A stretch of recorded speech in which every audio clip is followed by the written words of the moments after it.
राजा मुरलीधर बांसुरी बजाने में बहुत ही कुशल था। उसकी बांसुरी की धुन आस-पास के लोग सुनने आते थे, लेकिन मुरलीधर स्वभाव का बड़ा धूर्त आदमी था। दोपहर का टाइम था।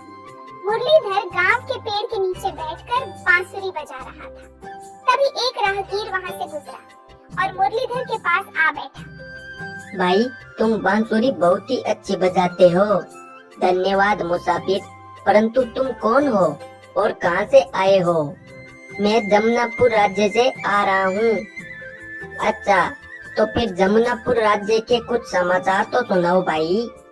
और तो जमुनापुर में सब ठीक है, परंतु वहाँ का राजा जनक सिंह इन दिनों बहुत ही परेशान है। वो क्यों? मुझे इसका कारण बताओ।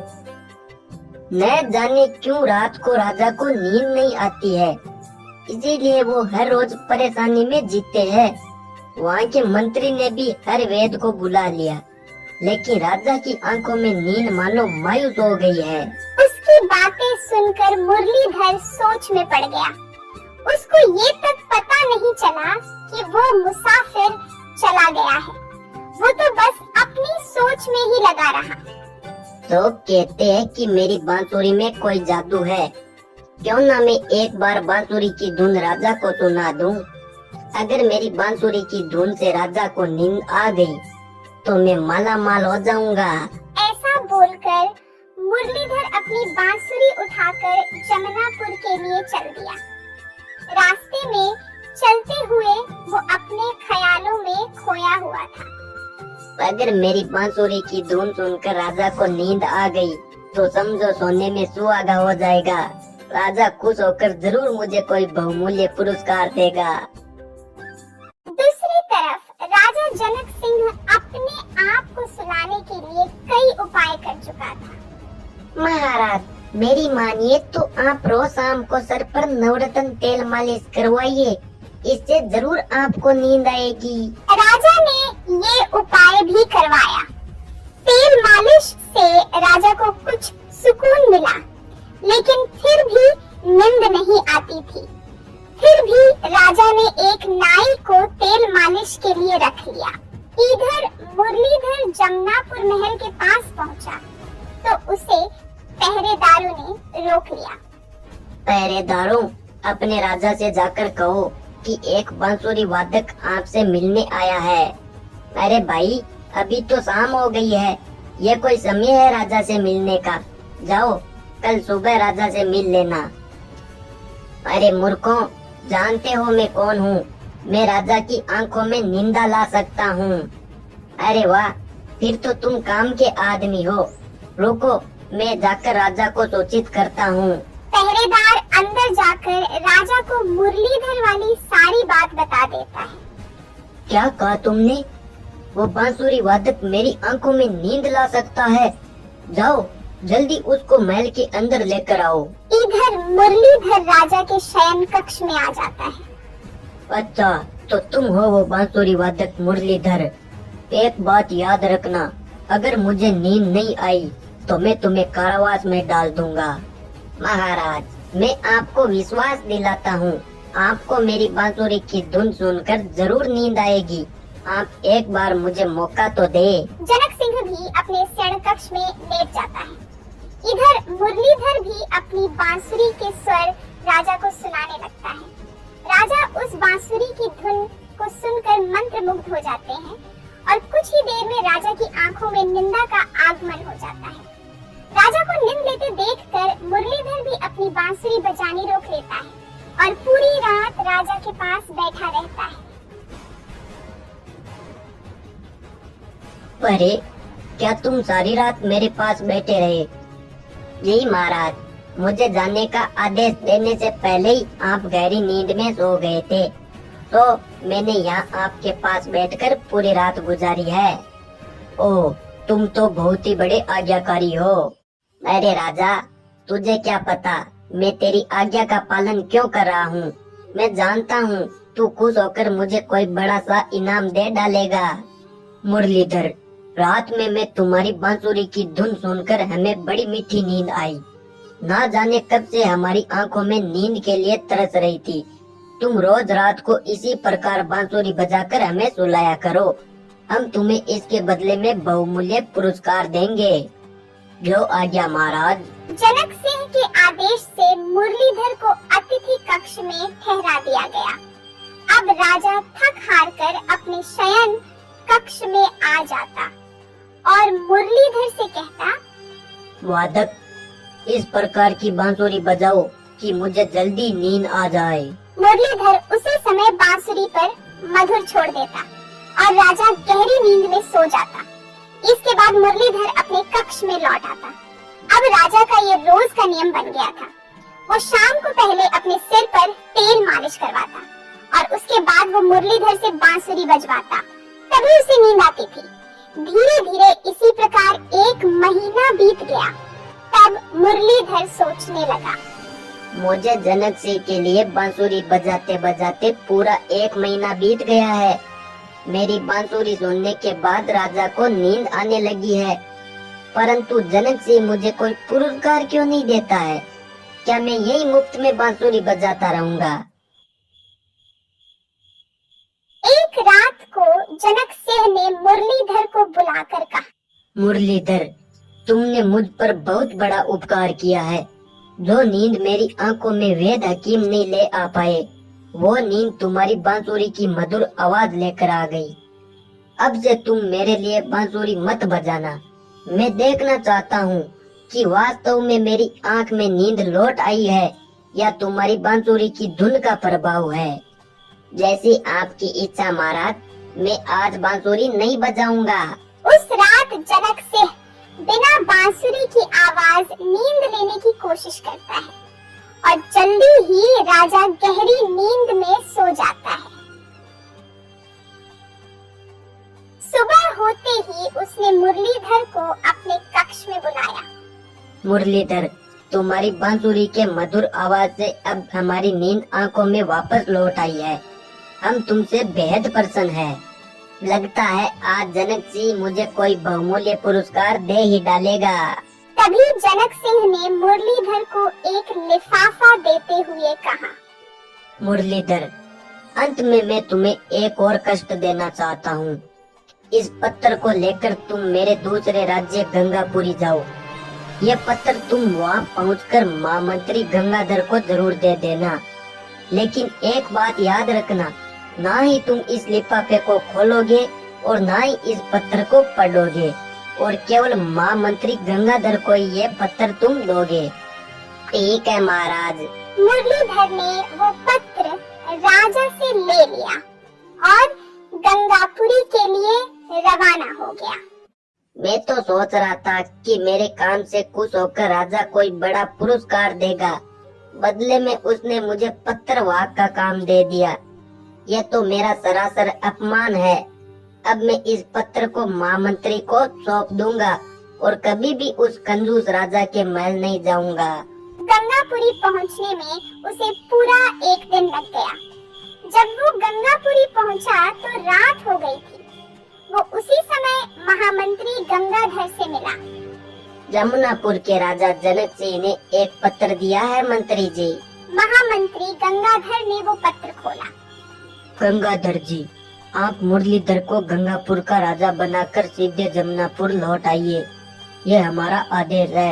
राजा जनक सिंह। क्या आप ही मुरलीधर है? हाँ महामंत्री जी, मुझे मुरलीधर ही कहते हैं। राजन, आप यहाँ क्यों खड़े हैं? आप अति शीघ्र राज सिंहासन पर विराजमान हो जाए। आप ये क्या कह रहे हैं गंगाधर जी? मैं बिल्कुल ठीक कह रहा हूँ राजन। आज से आप यहाँ के गंगापुरी के नए राजा हो। कहीं मेरे बारे में आपको गलत फहमी तो नहीं हो रही है मंत्री जी? राजन, श्रेष्ठ पुरुष को पहचानने में कैसी गलत फहमी? शायद आपको पता नहीं है, राजा जनक सिंह ने पत्र में यही लिखा है कि आपको गंगापुरी का नया राजा बना दिया जाए। ओ, अब समझा। राजा जनक सिंह ने मेरी सेवा से खुश होकर मुझे इस राज्य का नया राजा बना दिया है।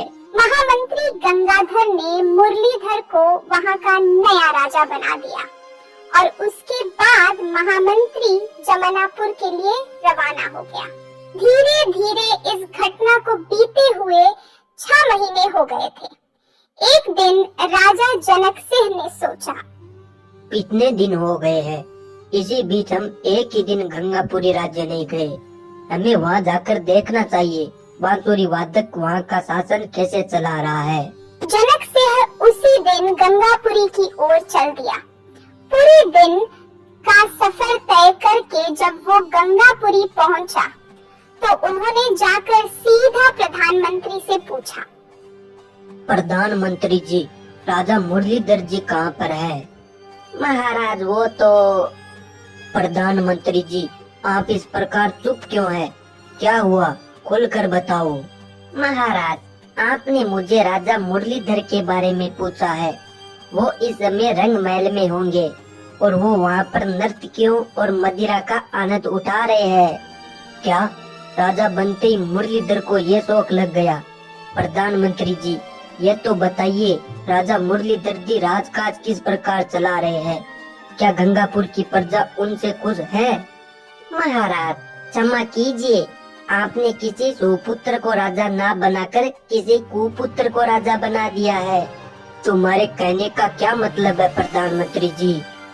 महाराज, राजा मुरलीधर जी बहुत ही दुष्ट स्वभाव के हैं। वो हर समय राजरंग में डूबे हुए रहते हैं। प्रजा के दुख दर्द सुनने का उनके पास टाइम ही नहीं है। जब से वो राजा बने हैं, राज्य में चारों ओर अफरा तफरी फैली हुई है। महाराज, मुरलीधर जी कुछ और दिन तक इस राज्य के राजा बने रहे तो इस राज्य का भगवान ही मालिक है।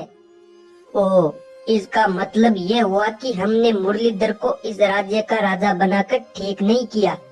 प्रधानमंत्री जी, हमें इसी समय मुरलीधर के पास ले चलिए।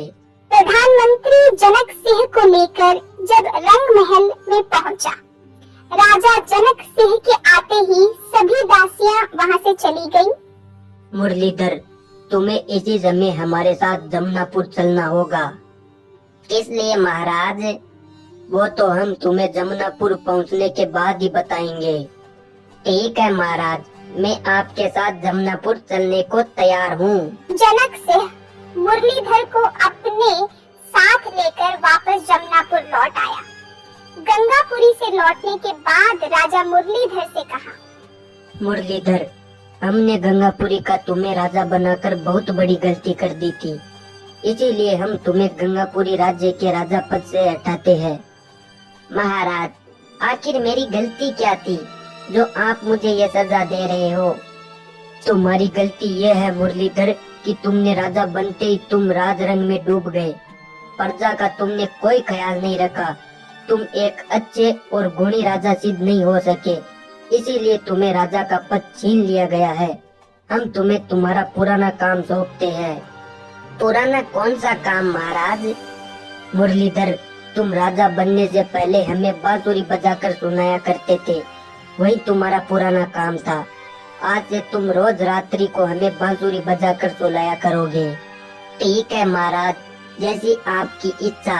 मुरलीधर ने ऐसा कह तो दिया था, लेकिन वो मन ही मन क्रोधित से तिलमिला रहा था।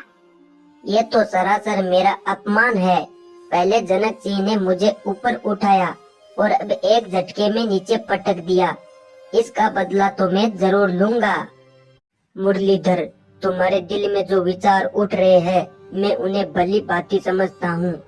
तुम्हें मैंने राजा बनाया था, लेकिन तुमने अपनी मनमानी की। और हाँ, एक बात याद रखना, अगर तुमने जमुनापुर से भागने की कोशिश की तो तुम्हें सीधा मृत्यु दंड दिया जाएगा।